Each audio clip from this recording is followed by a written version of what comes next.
Mukyebaleko bantu baffe mwenna abeekuumidde ku channel yaffe eno emanyikiddwa nga LN256 era nga tubasaba mugende maaso n'okugyegattako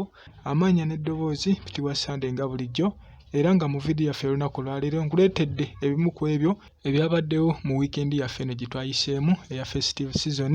omwabadde Christmas ne Boxing Day era nga bulijjo nti tutambulira ku entertainment n'amawulire amalala. Olunaku lwaleero nkuleetedde amawulire agabaddewo mu entertainment industry era nga amawulire gano agakyasinze oba agali kuyosya giga mwana mulenzi amanyikiddwa nga Ronald Alimpa. Mwana mulenzi yazzeemu okulabika ku stage era akomyewo ku stage wadde akyali mu kagaali naye yavuddeyo n'aweera Mukama obujulizi nti ye mulamu era talina waali wamuluma walala wokka okuggyako obujjanjabi bwe yeetaaga oba ali mu kujjanjaba kugulu kwokka era abamwetaaze musobola okumukontakitinga n'abawa ebivvulu. Mwana mulenzi ono yalabikiddeko ku stage side z'emukono era yapafuminze bulungi nnyo, abantu ne bamwaniriza era bamwagala saako n'okumufuwa ssente ezamulemye n'okwetikka yalese buleesi wheelbarrow okusobola okuzitwala. Mwana mulenzi ono yayimbye bulungi nnyo okuviira ddala ku nnyimba ze ezasooka mpaka ku luyimba lwe olupya lwe yasabukuludde oluyitibwa Mukama w'amaanyi lwe yayimbye nga yeebaza Katonda saako n'okumusaba ebyo byennyini byatanatuukako okusobola okubituukako era ng'oluyimba luno yatusuubiza nti vidiyo yalwo egenda kufuluma mu January era abagyetaaga mugyetegekere.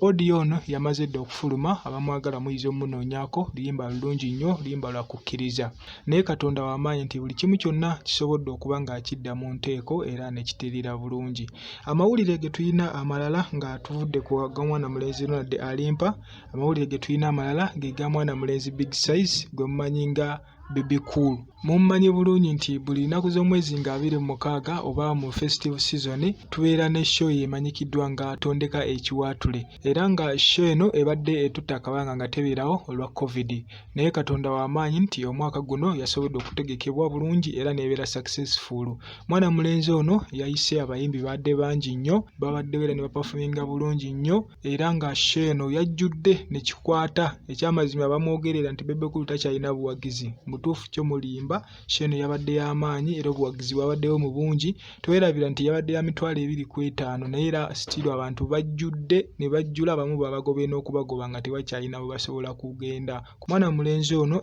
yatuleetedde ne ba surprise artist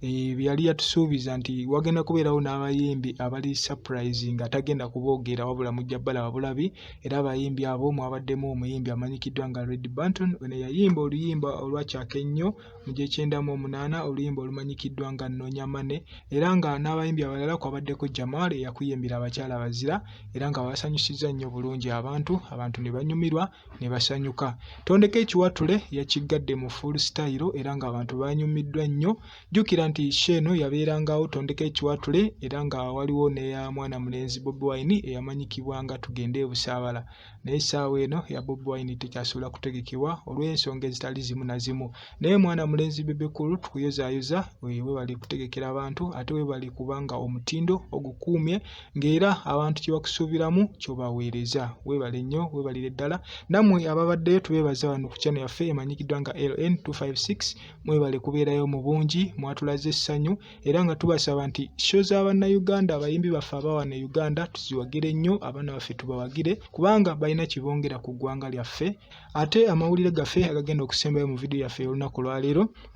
nga bwe mubimanyi nti festive ebeerawo, lubeera kusanyuka, lubeera kudigida naye ate ebiseera ebimu abamu bagimala bulungi abamu ne bigaana okuggwa obulungi. Amawulire gano si gasanyu wabula nga go geetaaga essaala n'okusaba okw'amaanyi ge ga mwana mulenzi yamanyikiddwa nga King Saha abangi kati gwe mwakazaako erya Zakayo. Mwana mulenzi oyo yakubye bulungi Christmas ye shows zonna ziyadde ategekeddwa naye we twogerera tebinaba kubeera bulungi oluvannyuma lw'okuvaayo n'ateeka ebifaananyi ku Facebook ye olunaku olwaleero era nga we mubiraba mu vidiyo yaffe eno ng'alabika okuba nga mulwadde naye tanaba tutegeeza kiki ekimuluma era tusaba Katonda wabula ye kyatugambye yetaaga saala okuva eri ffe abawagizi be tumusabire asobole okuba nga assuuka. N'olw'ensonga eyo ffe nga ba LN256 era tusaba Mukama Katonda ayambe Mr. Zakayo oba amanyikiddwa nga King Saha omuyimbi waffe ow'amaanyi asobole okusimattuka nate obulwadde bw'ayitamu oba embeera gy'ayitamu mu ssaawa eno nga bwe tulaba mu bifaananyi ebyo byatuweerezaako ku channel yaffe eno